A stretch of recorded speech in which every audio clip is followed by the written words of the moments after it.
crying because I miss Daddy. So all you can do is take it by the day. And whatever is true for them there, that's the truth of the moment. That is the reality. And it will suddenly change.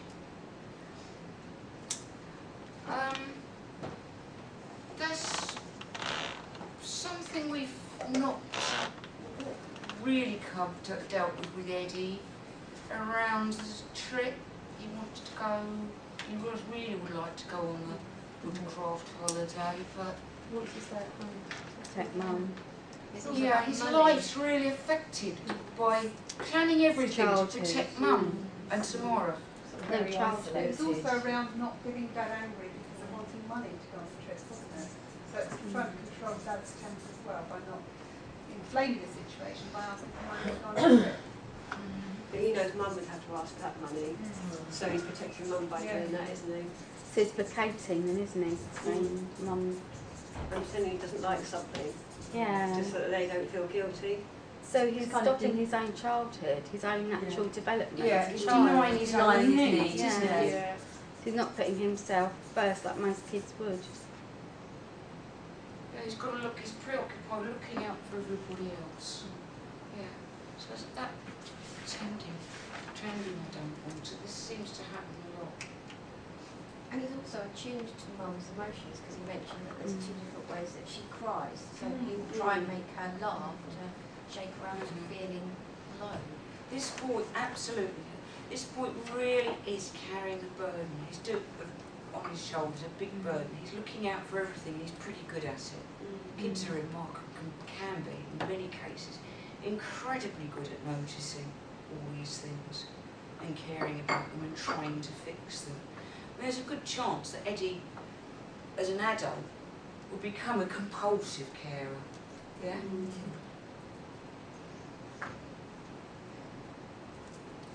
Anything else on Eddie before we move on? I just put on isolation and total lack of support. Yeah, I think we can add that in there.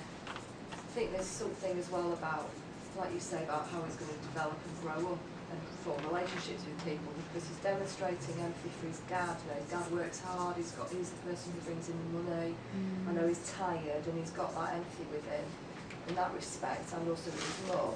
But they don't none of them talk about what's happening, and by not talking about it, that could be conceived as condoning that behaviour and normalising that behaviour, because nobody's actually addressing that with Eddie, apart from the sounds. Yeah, so absolutely. At a later point, he as he develops, he could feel quite angry towards his parents that they actually didn't talk about it with him and the impact that had on him as he grew up. So there's a whole. And then what do they, the children, what do they do with that? Is that why they are in our youth offending services? Because they don't know how to express themselves? Because it's about expression. All of a sudden they become old enough to be able to go out on their own, and you know, how do they express themselves? And is that through alcohol and drugs and as coping mechanisms, really, I suppose, isn't it? And it's like a late rebellion, isn't it, against the situation at home? Yeah. It tends to be one way or the other. Either incredible destructive anger directed to the outside world, or it's all my fault, my responsibility. If I do better and better and better, I can resolve this. In that sense, I could say the anger has turned inwards and is rather lost in the hurt and this need to care, give love in hope that love might come back. Yeah, definitely the effects on a child's future relationship. I mean, it's hopeful here, because the isolation is a bit broken now by discussion with Auntie. It depends what Auntie does with that now. But I reckon Auntie's a good sort, really. She's good at making sure that things progress in the right way. Let's move on to Brad and Anna. Anna and Brad. Older children, 2 children, teenage children now. Difference is, of course, that the perpetrator of abuse is still in the home, whereas in the other case, he's not. Isolation from family and socialising. Yeah, this whole thing. If there's domestic abuse, and part of it so often is the perpetrator controlling the victim, victim's mum, she's controlled, the kids are likely to be controlled. And surprise, surprise, there's a lot of control over Anna and what she does and doesn't do. So what's the effect on her? Isolation, you say? Yes, we've got that again.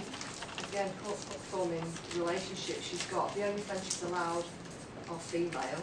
She goes to guides, which are females.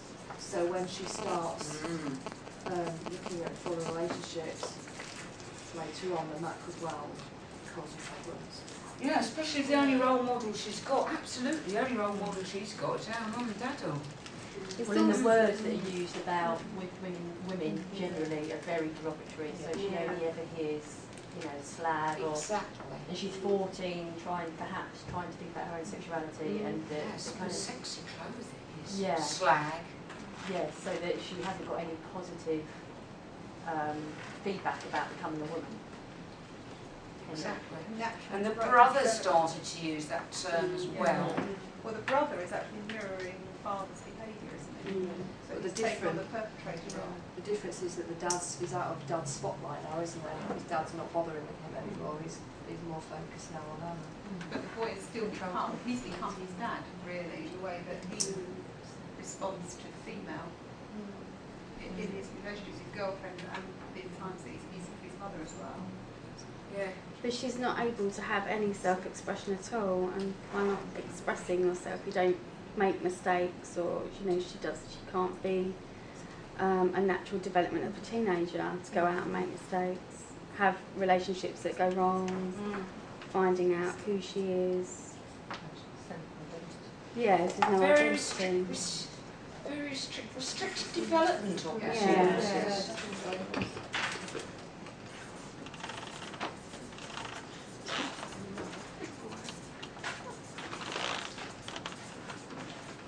And it doesn't see, I don't think she sees her needs as being as important as Brad's. She talks far more about Brad's problems, her own problems.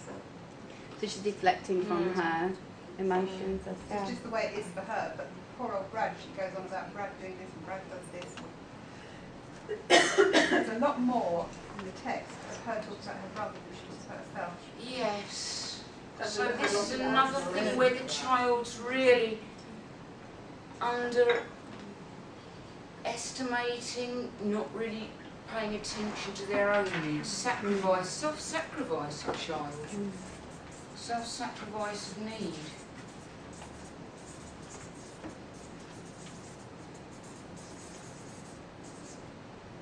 Her boundaries with people are going to be quite... She's not going to know where the boundaries are when she goes on to care later on in life with relationships. What boundary particularly are you talking about here? Well, if she's going and she's deflecting from the way that her brother is, Yeah. when it comes to her wanting her own needs, where are her boundaries with other relationships that she has? Where is she going to put herself first when she has a relationship with, a man or a friend? Is she going to go, like you say, above and beyond? Or is she going to become... Do what she's told, isn't Do what she's told? She's going to be So subservient. we see her already set up to recreate the kind of relationship her mother got into. Yeah. And somebody just a few moments ago made the point about Brad turning into his dad. He's still a different person, but look at the behaviours already. And you get this, don't you? Because the normal scenario is dad the abuser. So the boys, role model, a point you all know anyway, the boys have got a lack of a good role model in their lives, haven't they? And for Brad, it's even less because of his behaviour. He's now isolated himself from the group, the positive influences within the groups that he was attending, now not attending college, so he's now then possibly associating. And could his behaviour take that step further than his father's because of the fact that he feels like he's going to explode, and if he's using drugs and alcohol, and to that excess, if you completely blank out, you don't know what you want to do. Does that make sense? Yes, it does, absolutely. Because we've got substance issues as well, haven't we? Yeah. We've got substance misuse, I know. anger issues, It's absolutely crystal clear in what Anna's saying, that reporting what Brad said to her, that he uses the drugs because it blots out the unmanageable feeling. And if he's not blotting out the unmanageable feeling, he feels like he's going to explode. And he has these disastrous relationships. His girlfriend's said that's it. He's got chucked out of college already within a month, thrown out of army, police cadets, thrown out of kickboxing. He's really going towards a terrible lifestyle. Very close. He's going to come to antisocial behaviour because he's not going to earn anything. And he likes ketamine and vodka. We were saying how you can see how he's mirroring his dad's behaviour, but you can still just about see little windows of opportunity for him. There's still but it's just about going. You can just see there's hardly any openings yet. Yes. But Anna still sees a tiny glimpse of the hurt boy. She does. She does. That was what my brother was like. Mel, do you want to say a few little bits about the position that Jen is in? Because I'm Judy, the guide leader. She's in her 20s, and I told her all this. Yes. Well, I can find what I've written down. How are you at the end of that? What are your dilemmas? Well, I think as Anna's guide worker, what do I do about this? What do I do about what she's told me? I'm not a statutory organisation. I may not offer an awful lot of knowledge around Every Child Matters or our safeguarding procedures. Do I tell anybody? Yeah. I think you've had some training from your guides, safeguarding training. But also being able to say to Anna that not that you're going to go and tell the whole world about this, but the stuff that she's told you has concerned you, and that you feel that you would like to speak to, like, whoever would be sort of your manager and sort of the guide leader, who would have more responsibility and knowledge about what could be. And Anna's 14. So what I do when Anna says, please don't tell anybody. Because actually, I'm so frightened. Because if my dad finds out I've been talking about this, we're going to increase her risk. Are we confident that if the family get involved, are we confident that there's going to be, is the risk to Anna going to be identified by bringing that to the attention of the correct people? Would it drive more harm than good? If you look at the flip of that though, if you don't tell anybody That's and on your Anna dies, Absolutely. you've ignored all the guidance, you've ignored the legislation, And Dad's away, isn't he? So you could talk to social services about going in when Dad's not there. You can work round it. Yes. Yeah, and what do I do about Brad? Because I've not met Brad, I'm not talking to Brad. Is Brad a child though? 16. Absolutely. Yeah. He's a child, and he's using illegal substances, using ketamine and drinking. Well, vodka's not illegal, but it is to be. Well, buying it. Never mind that, the ketamine is enough. So what do I do about And Brad? he's getting that from somebody. So we've got all of that to deal with. So you would report it, would you? Absolutely, yeah. I think what we'd have to do is Judy would need to try to get Anna's consent. Yeah. And we'd need to do the tactful bit and make use of that window when the abusive dad's working over in Belgium. Absolutely, that's your window of opportunity when he's out of the country. But then it's this is a heck of a dilemma, isn't it? Because what if Anna really doesn't want us to tell anybody? And we feel we really have to. It's a complex duty of care, because is it better for Anna to tell or not tell? Well, and also in terms, if you look at the non-abusing parent is really not present in this at all.